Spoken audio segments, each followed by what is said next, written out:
todos, es un gusto que nos acompañen el día de hoy y también un gusto que nos acompañe el doctor Francesc Pedró, director de Políticas Educativas de UNESCO París. Francesc, bienvenido. Muchísimas gracias, un placer volver a Costa Rica.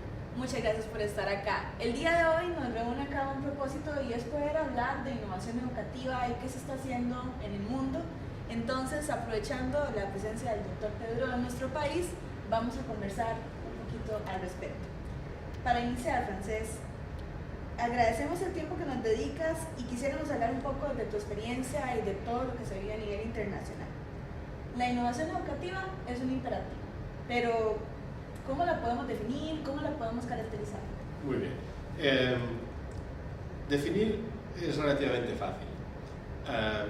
Una innovación es un cambio que introducimos en el orden de los procesos educativos, en el orden de los contenidos educativos, en la forma en que nos organizamos en las escuelas. Y hasta ahí es hasta donde llegaría la definición clásica de una innovación, ¿verdad? Como tal, un cambio es siempre relativo a un contexto, es decir, una cosa que es quizá poco innovadora en Costa Rica, tal vez lo sería mucho en Honduras, claro, por ejemplo. Pero desde el año aproximadamente 2000 para acá, prácticamente con el cambio de siglo, hemos incorporado un nuevo elemento que cualifica mucho mejor esta definición de innovación. Y decimos, sí, se trata de un cambio en los contenidos, en los procesos, en la organización, incluso en las tecnologías que utilizamos, pero solo será una innovación si cumple con la condición de que contribuye a la mejora del aprendizaje. Y eso significa que hemos de estar en condiciones de poder acreditar que un cambio se traduce efectivamente en mejoras en la calidad, en los resultados, en las formas de aprendizaje. Si no podemos acreditar que eso está sucediendo, bueno, es un cambio que algunas veces puede ser incluso que sea en detrimento del aprendizaje. Perfecto. Ahora, sobre esta innovación que nos comentas, ¿qué cambios significativos se están dando a nivel internacional en el aprendizaje? Bueno, eso sería muy difícil en el contexto de una conversación como esta, ¿verdad? Definirlo con precisión, porque en realidad hay innovación prácticamente ahí donde hay escuela. En todos los lugares. Como decía anteriormente, la innovación es siempre un concepto relativo al contexto de la persona que trabaja, ¿no? En este caso del docente, y por tanto, aunque otras veces no seamos capaces de reconocerlo, lo cierto es que hay innovaciones un poco en todas partes. Pero si intentamos encontrar cuál sería el mínimo común denominador, yo diría, por una parte, para resumir, o digamos, muy esquemáticamente, cuáles son las tendencias más importantes, yo diría que hay, con toda claridad, un cambio muy evidente en los contenidos del aprendizaje. Mejor dicho, en el currículum, y estamos pasando de un currículum centrado en los contenidos a un currículum centrado en las competencias. Por otra parte, con un énfasis cada vez mayor, no solo en las competencias disciplinarias, que están vinculadas a una determinada materia, sino mucho más también con las competencias transversales. Y esto me parece que es una innovación muy importante que se está dejando ver prácticamente en todo el mundo. En algunos lugares a nivel de cambio curricular en los documentos, en algunos otros lugares más bien en cambios en, digamos, en lo que sería el propio servicio educativo. Eso es un ámbito muy importante. El segundo ámbito muy importante también es todo lo relacionado con los cambios en los procesos.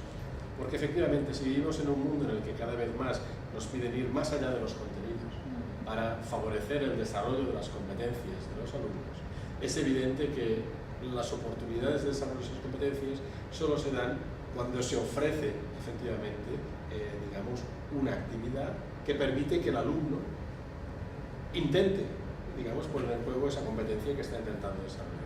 Y esto explica por qué, singularmente, en los últimos cursos de la educación primaria y en toda la secundaria, e incluso en la universidad, cada vez está ganando más carta de la naturaleza lo que yo denominaría el nuevo estándar, digamos, de lo que serían los métodos de enseñanza y aprendizaje, que es, no sé cómo se llamaría aquí estrictamente en Costa Rica, pero internacionalmente sería la enseñanza o el aprendizaje basado en proyectos.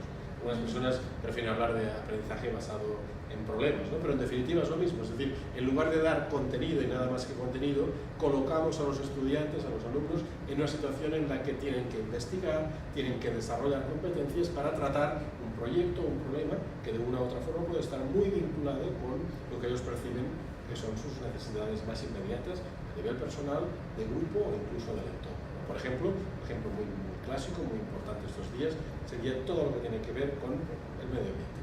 Excelente, sí. Un segundo ámbito. Y finalmente, un tercer ámbito que me parece muy prometedor desde hace muchísimos años, pero con, digamos, contraluces, es el ámbito de la tecnología. Y ahí sí que, de una u otra forma, nuestra definición de innovación se queda corta, porque efectivamente mucha gente, singularmente estoy mirando al norte de Costa Rica, ¿no? Hoy en día en Estados Unidos, la evocación del término innovación en educación se traduce inmediatamente en la expectativa de quien está escuchando de que vamos a hablar de tecnología. Y yo creo que la experiencia y la investigación nos enseña que la mera presencia de la tecnología en el aula no es sinónimo necesariamente ni de mejor aprendizaje ni de innovación. Pero esto no significa que gracias a la tecnología no podamos hacer cosas muy distintas. Y volviendo atrás, me refería antes a la importancia del desarrollo de las competencias, me refería antes al aprendizaje basado en proyectos, en problemas. Las dos cosas tienen en las nuevas tecnologías una ventana de oportunidad. Gracias a la tecnología podemos encontrar mayores oportunidades para trabajar con las competencias, empezando con las competencias digitales, pero más allá, e incluso también para convertir al alumno en en una persona que está avanzando en el desarrollo de competencias complejas, como por ejemplo para desarrollar un proyecto. Y en esa línea, Francesc, me parece muy importante lo que mencionas sobre llevar a los estudiantes no solo el uso de la tecnología, sino principalmente a desarrollar competencias, elementos prácticos que puedan resolver problemas de un mundo real a través de ejercicios del mundo real, pero vinculados con el currículo.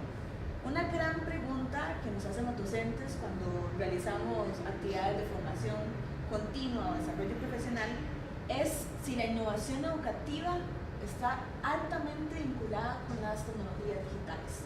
Si yo para poder innovar tengo que tener a mi mano conectividad, si tengo que tener a mano dotación de equipo. ¿Cómo se ve eso desde tu perspectiva? Yo quizás diría que la respuesta corta es no, necesariamente. Es decir, si lo que buscamos es efectivamente generar oportunidades para el desarrollo de las competencias, lo que necesitamos es centrarnos en la metodología, en las formas tanto de enseñanza como de aprendizaje de los alumnos. La respuesta corta sería no. Ahora bien, yo creo que un determinado uso de la tecnología permite maximizar de una u otra forma el trabajo docente, el trabajo del propio docente y también el trabajo del propio alumno, hasta el punto de que el uso de la tecnología, por comparación a un contexto en el que no está presente, generalmente se traduce inmediatamente en un nivel mayor de motivación del alumno. Por tanto, yo diría que desde el punto de vista estrictamente, digamos, del fenómeno, ¿verdad?, tecnológico, la respuesta sería que no. Ahora bien, ¿alguien se imagina una escuela del siglo XXI en un país de ingresos medios altos, como ya es Costa Rica, que prescindiera del hecho de que en toda la vida de los adultos y también en todas las esferas de la vida de los jóvenes está presente la tecnología? Recuerdo una encuesta europea que se hizo, cuyos resultados se hicieron públicos hace escasamente un año y medio, en las que una de las preguntas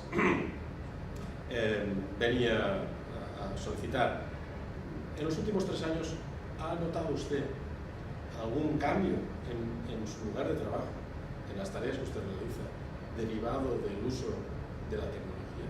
Esa es la pregunta que se hizo a una muestra, digamos, representativa de trabajadores de más de 35 países.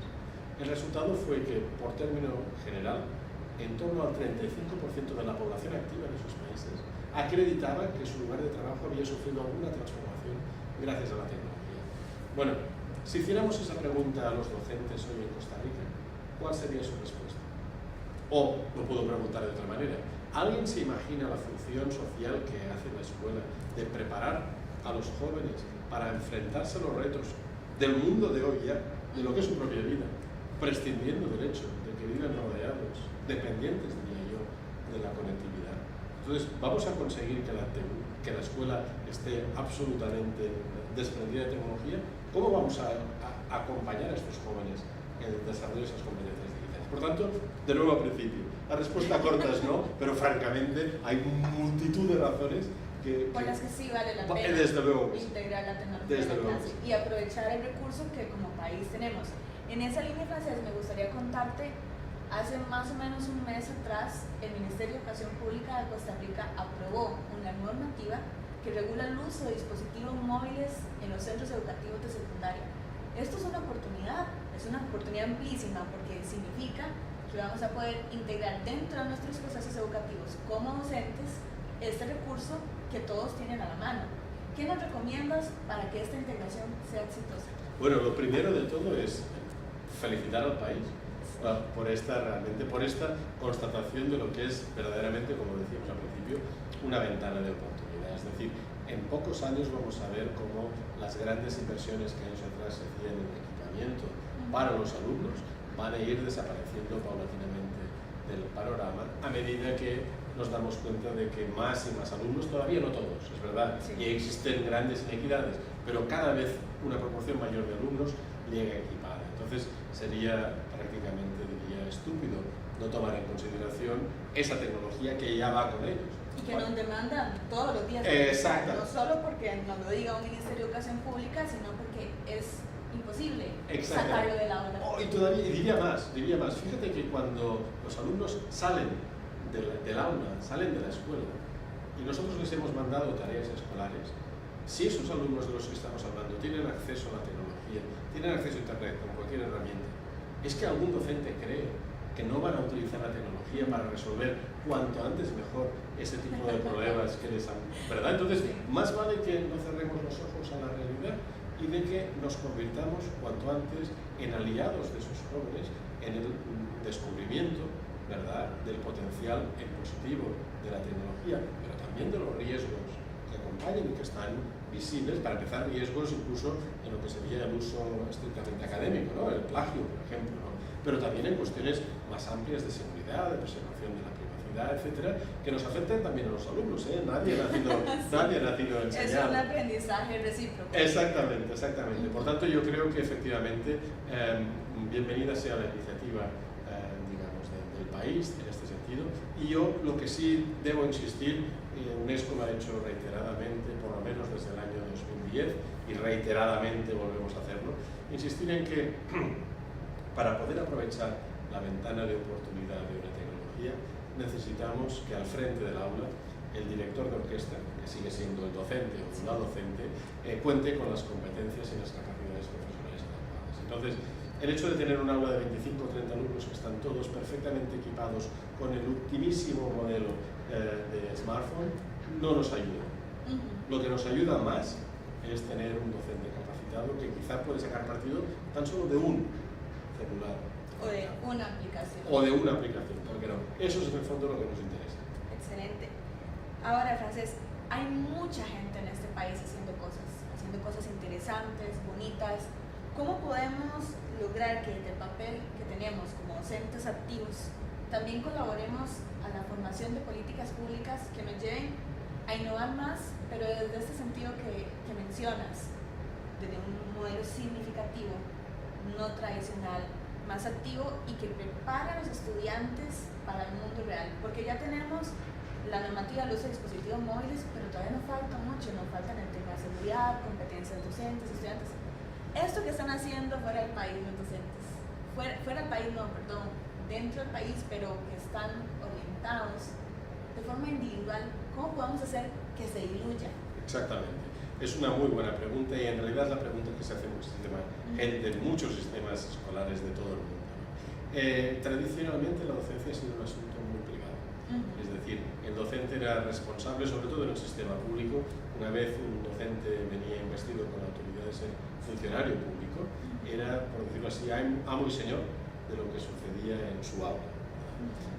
En un contexto extremadamente conservador, poco propicio a la innovación, quizá era suficiente con un poco de inspección escolar de tanto en tanto. Pero hoy en día tenemos lo que denomino en imperativo de la innovación.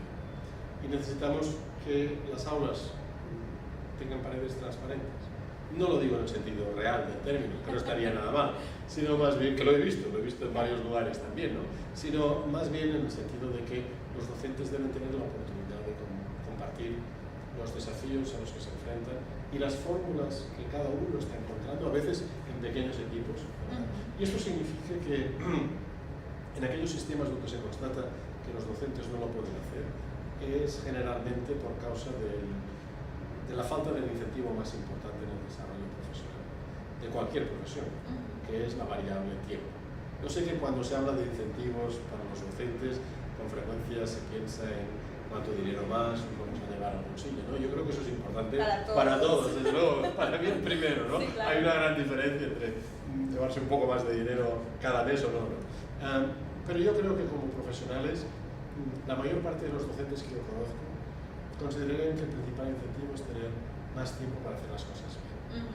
Y ese más tiempo es lo que debemos garantizar desde las estructuras públicas que efectivamente existen. Es decir, vivimos todavía bajo la suposición de que buena parte del trabajo docente lo tiene que hacer el docente solo y en casa, porque si no, las cuentas no salen. No, tenemos que replantearnos esto, ¿no? Entonces hemos visto en los últimos informes comparativos internacionales que los países donde los resultados de los alumnos son mejores son países donde generalmente los docentes cuentan con tiempo para el desarrollo profesional, y no solo con tiempo individual, sino que cuentan también con estructuras dentro del centro e intercentros que favorecen el intercambio de experiencias. Dentro del centro, lo más importante es contribuir a un cambio de paradigma, es decir, dejar de pensar que dentro de cada centro tenemos que tener directivos escolares para pensar que efectivamente hay que dirigirse, pero lo que necesitamos por encima de todo son líderes pedagógicos. Eso es el primer lugar. Por tanto, personas que son capaces de identificar cuáles son las necesidades de desarrollo profesional del equipo docente y de proporcionarlas, de orquestarlo todo para que esas oportunidades existan dentro de la compleja vida del centro. Y en segundo lugar, necesitamos también que los propios docentes, a través de organizaciones profesionales, como por ejemplo pueda ser esta en la que estamos hoy, en Colitro, ¿no? Ofrezcan mecanismos para la creación de redes. De comunidades. Exactamente. Donde los docentes o los centros pueden aprender mutuamente. Porque en definitiva, yo soy ahora un experto internacional porque vengo de muchos kilómetros, pero he cruzado la frontera y por tanto ya soy experto internacional. Pero los docentes harían mucho mejor en escucharse entre sí, antes que prestar mucha atención a la gente como yo que viene muy de lejos. Y en esa línea quisiera preguntarte, entonces lo ideal sería que este tipo de innovación educativa, que es la que sale del docente, de su experiencia, seamos nosotros como educadores quienes lo promovamos. Exactamente. No esperar a que un director haga una comunidad, un grupo, un espacio, sino tratar de empezar a aprovechar, por ejemplo, redes sociales como Facebook, para poder conectarnos y contar qué está pasando, qué estoy haciendo bien.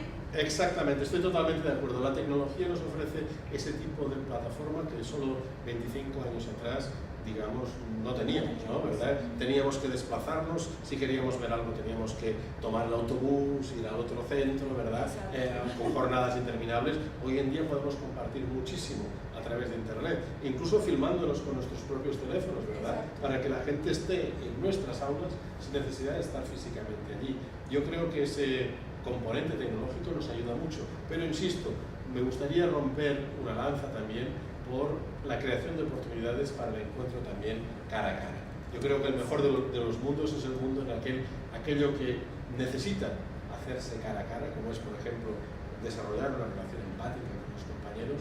Esto tiene que seguir haciéndose cara a cara. Sí, no se puede dejar solo el entorno virtual, hay que tener experiencias presenciales y virtuales, aprovechar todo lo que tenemos. Totalmente.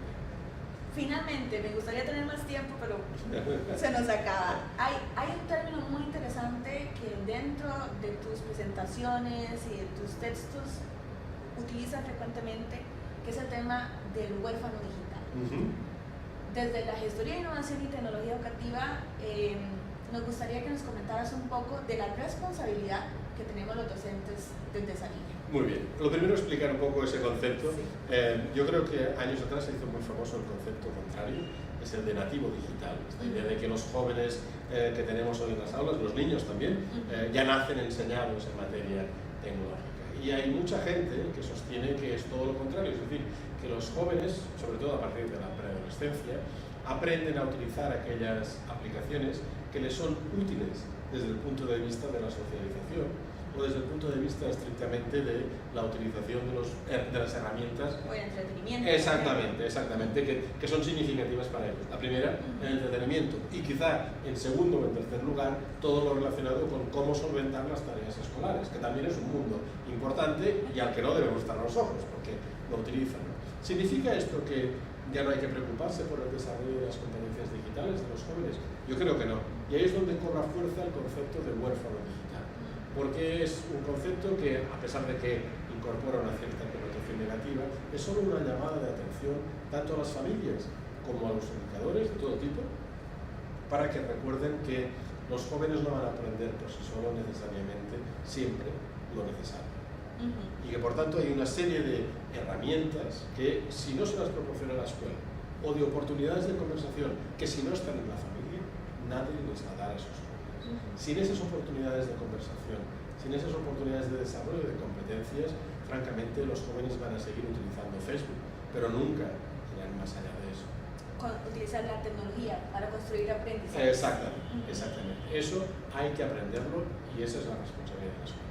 Y esa es nuestra responsabilidad, no solo como docentes, sino también como adultos. Totalmente. Somos quienes les podemos orientar a llegar a ser mejores ciudadanos y personas. Bueno, Francés, agradecerte desde Colipro y desde la Gestoría de Innovación y Tecnología Educativa tu participación el día de hoy, este espacio tan rico para aprender. Esperamos que pronto nos visites de nuevo en Costa Rica y nos ayudes más a encontrar más líneas de trabajo en nuestro país. Será un placer. Muchísimas gracias por la invitación. A vos por venir acá. Gracias a todos y a todos por seguirnos y le daremos continuidad a este tema a través de nuestras redes sociales, el boletín de Colipro. Gracias.